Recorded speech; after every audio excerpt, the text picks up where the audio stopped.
Democracy depends on a free press. Please support our independent journalism at democracynow.org/give. This is Democracy Now!, democracynow.org, the War and Peace Report. I'm Amy Goodman with Juan Gonzalez.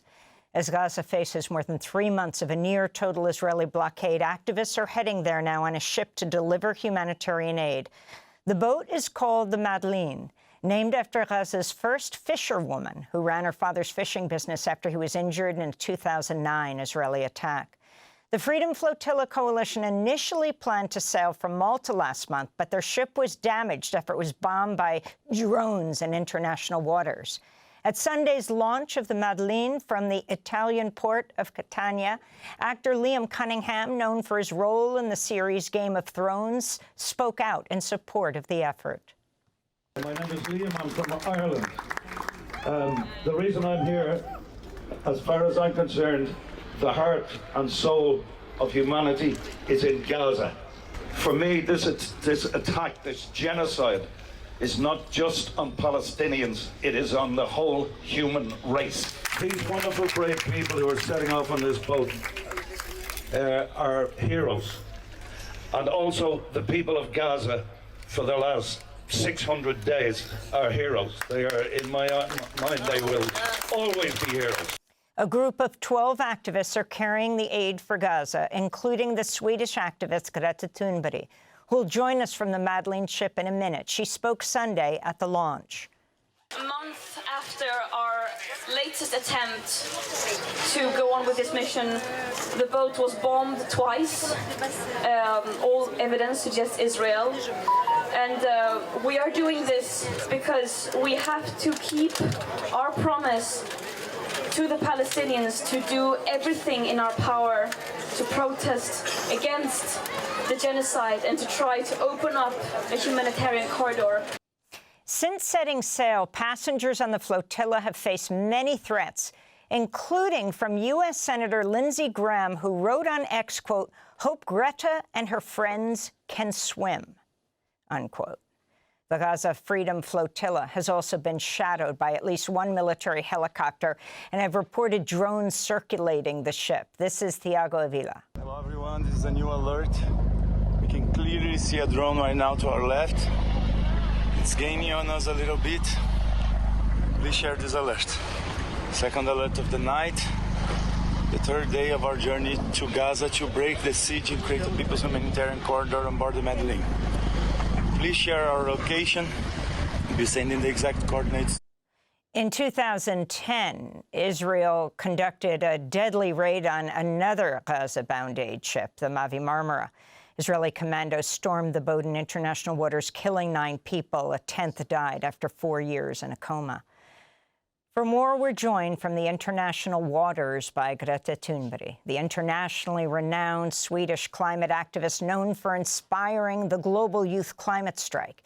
In 2019, she received the Right Livelihood Award. She's also been nominated for the Nobel Peace Prize.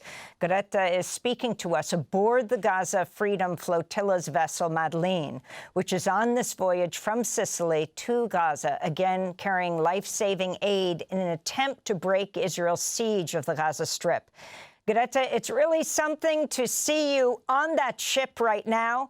Can you tell us why you're taking this journey, extremely dangerous, and how you're planning to challenge the Israeli blockade? Yeah, thank you so much for having me. Yeah, as you said, we are doing this mission following 1 month after our last attempt. Both Conscience was bombed and disabled. So that's why we are trying again, because we cannot afford to give up. There is simply too much at stake. And in times of injustice, as we are seeing now, the genocide and blockade happening, we have to do everything we can to demand an end to these atrocities and war crimes committed by Israel. And for me personally, I happen to have a platform for some reason, and then it is my moral obligation to use that platform. And if my presence on this boat can make a difference, if that can show in any way that the world has not forgotten about Palestine, to try once again to attempt to break the siege and open up a humanitarian corridor and deliver the extremely needed humanitarian aid, then that is a risk I'm willing to take, and it's something that we just simply have to do. We cannot just sit around and do nothing and watch this live stream genocide unfold in front of our very eyes. So we are doing this because we are human beings who care about justice.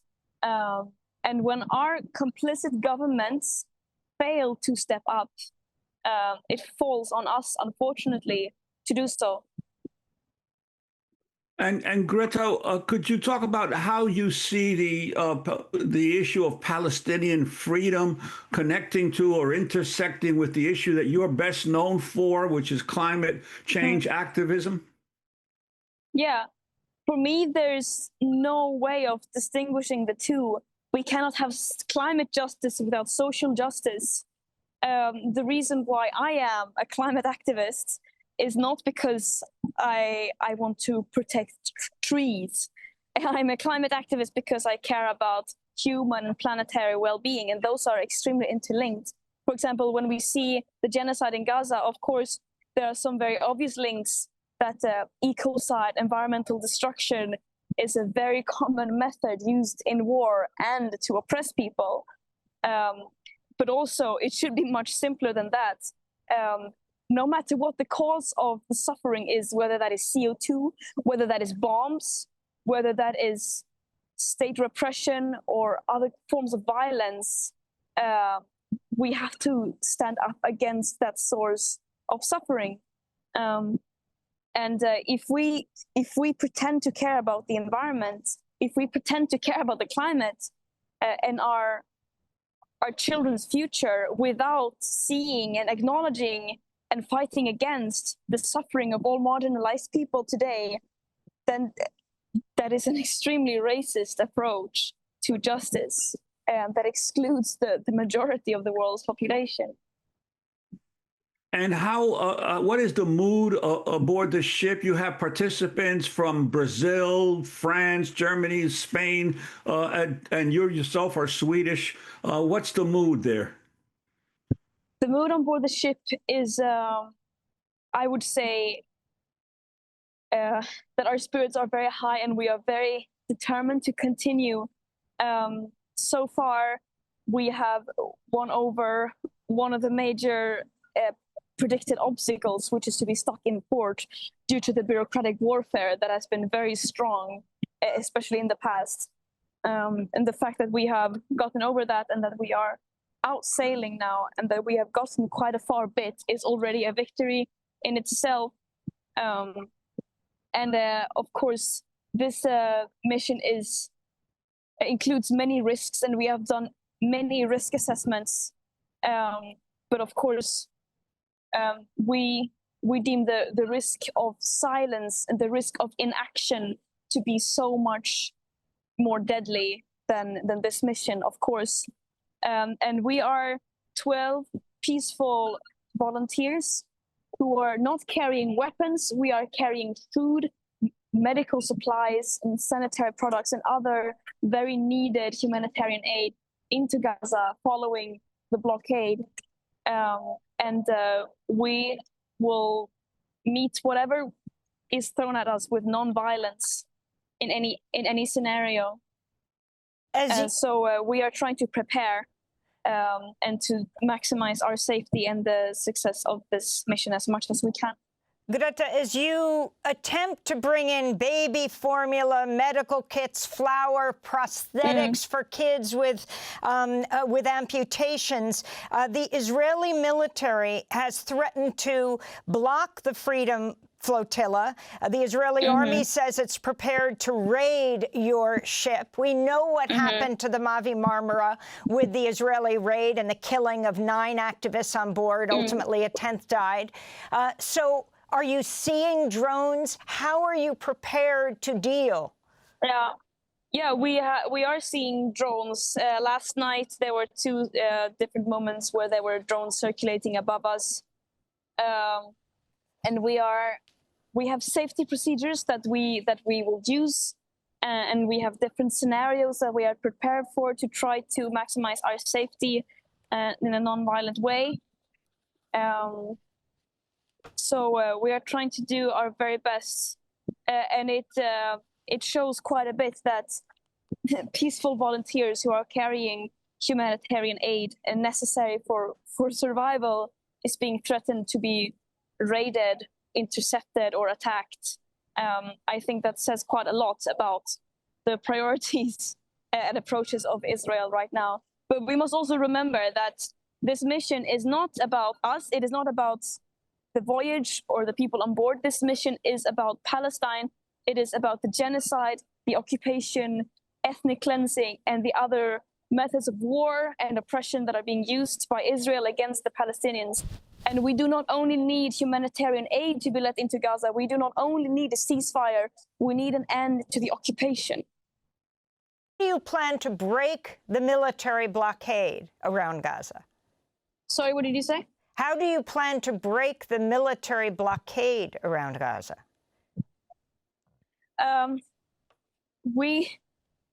We are planning to continue sailing until we cannot sail anymore. It is very difficult to predict what scenario it will be, but as far as we know, we are planning to continue as we are now. And what is your message to folks around the world, especially to young people who throughout the advanced countries seem to have much more interest and dedication to ending the war in Gaza? My message is that right now, international law is failing us. International institutions, our governments are failing us. Media, our companies are all failing us. Or failing us is a diplomatic way of saying that our system seems to be designed in a way that is built upon exploitation and oppression of people. And so there's no one to turn to. There's no one we can turn to rescue the situation. But it falls on us to step up, to continue flooding the streets, to continue organizing, boycotting, to speak up on all platforms, to try to send a clear message that we will not stand for what is happening right now. According to Al Jazeera, Greta, they're saying, according to flight radar, which tracks aircraft movements, an Israel-made Hellenic Coast Guard drone, IAI Heron UAV, hovered over the Madleen ship. The drone's deployment was confirmed by the Greek Ministry of Defense. We're speaking to you from the United States, where the South Carolina Senator Lindsey Graham wrote on X, "Hope Greta and her friends can swim." Your response? We can swim very well. It says a lot about their priorities that in the face of genocide and systematic starvation of 2 million people, lawmakers, elected officials whose responsibility it should be to serve the people and to protect the people, that they, rather than ending their complicity in genocide and the mass slaughtering of civilians, are focusing on mocking people who are at least trying to do their bits.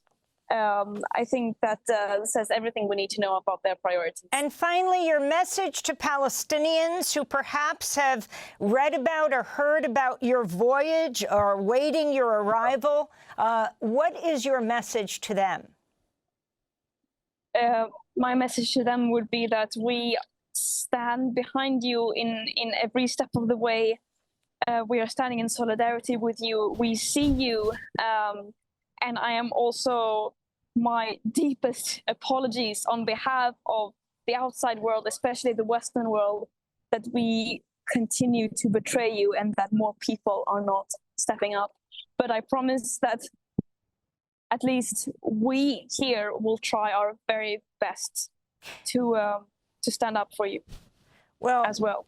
and to support you in your struggle. Greta, we wish you all safety. Greta Thunberg, internationally renowned Swedish climate activist who inspired the global youth climate strike. She's won the Right Livelihood Award, has also been nominated for the Nobel Peace Prize, was speaking to us aboard the Gaza Freedom Flotilla's vessel Madleen, which is on a voyage from Sicily to Gaza, carrying life-saving aid in an attempt to break Israel's siege of the Gaza Strip. It's day 3 of what they expect to be a 7-day trip. We'll continue to follow it. Democracy Now! Is funded by viewers like you. Please give today at democracynow.org/give.